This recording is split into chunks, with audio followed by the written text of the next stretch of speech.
At the end of tonight's Nintendo Direct, one of the big surprises Nintendo had in store for everyone was Tetris Battle Royale. Seriously. The game is called Tetris 99, as in 99 people playing Tetris at the exact same time. As you might expect, the last person to remain on the Tetris battlefield is crowned the champion.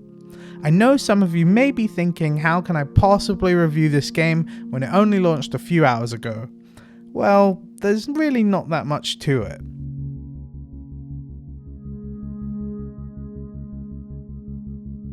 Tetris 99 is basically Tetris Battle with a lot more people in it than you'd expect. If you aren't familiar with Tetris Battle, you battle your opponents by sending Tetris lines at them.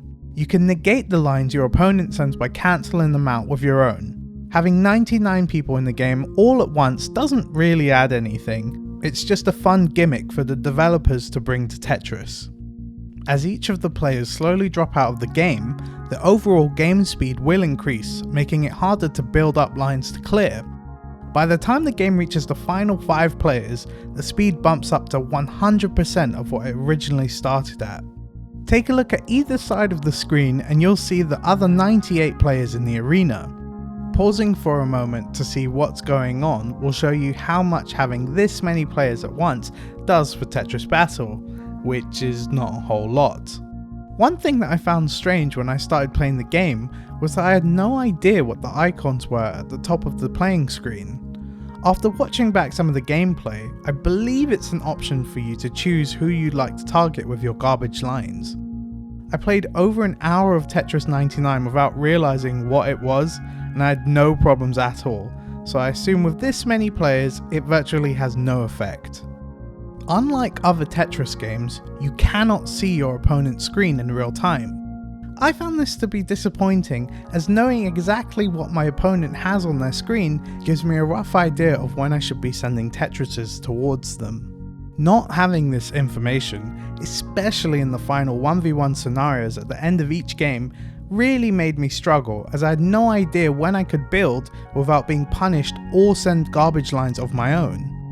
One of the things I would have liked to have seen is the screens of dead players slowly vanish away as you continue to play the game. When you get into a 1v1 scenario, the placement of your opponent's screen is random every single time. It would have been much better if the remaining players were made clearer, that way you wouldn't have to hunt for each remaining opponent left. Then again, this would only truly be useful if you could watch your opponent's screen in real time to gauge your options accordingly. I hope something like this gets added in a patch down the line, but I can't really see that happening anytime soon. In the hour that I managed to play, I did suffer with some lag issues. To be fair, I was playing on Wi-Fi, so I am partially to blame. However, I can't say I've had problems like this playing Puyo Puyo Tetris.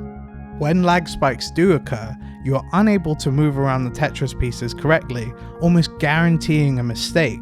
This is obviously a big problem when it happens, but it only happened a few times during my session. I also had the game randomly disconnect on me during a match, though this did only happen once in the 10 games I played. And speaking of the online quality, by the end of my gameplay session my matches started to get considerably more difficult than the earlier ones. This goes to show that the matchmaking may actually be quite good, as I foolishly expected to win every game.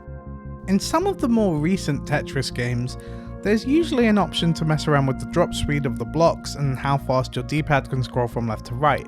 Fortunately, I found that I didn't have to adjust anything, as the game felt perfect on a controller. I know this will cause some issues for the hardcore players that play Tetris using an arcade stick, as they typically need the option to remap their controls. Again, hopefully this is added down the line in a patch. Tetris 99 is completely free to people who subscribe to Nintendo Switch Online. As of right now, the only way to play this game is via the Nintendo Switch, so if you desperately want to get in on the action, you'll need to remember to factor in the price of an online membership too. To be honest, I would probably pay to play something like this because I'm a massive Tetris fan, but I can very easily see why others would not. Tetris is seen by a lot of people as a nice puzzle game that you can jump in and out of. Tetris 99 puts you on the battlefield with 98 strangers and forces you to kill each other in an endless bloodbath until one person is left standing. As much as the idea of this appeals to me, I can see a large portion of the player base wanting to drop this game in the space of a few days. Fortunately for the hardcore audience, as Tetris 99 is free, the player base should remain active for the foreseeable future. Tetris 99 could use a little bit of work to improve some of the issues I have, but overall it does a good job at giving Tetris a much needed Battle Royale mode. I don't think Tetris 99 is all that different to traditional Tetris Battle that you'd find in other games, however the sheer novelty of it is quite fun and I'm sure it'll keep people entertained for a few weeks.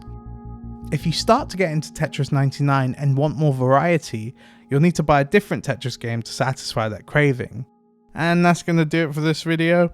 If you liked it, be sure to like, comment and subscribe so we can continue to make more videos like this one. Thanks for watching and we'll see you lot in our next video or stream.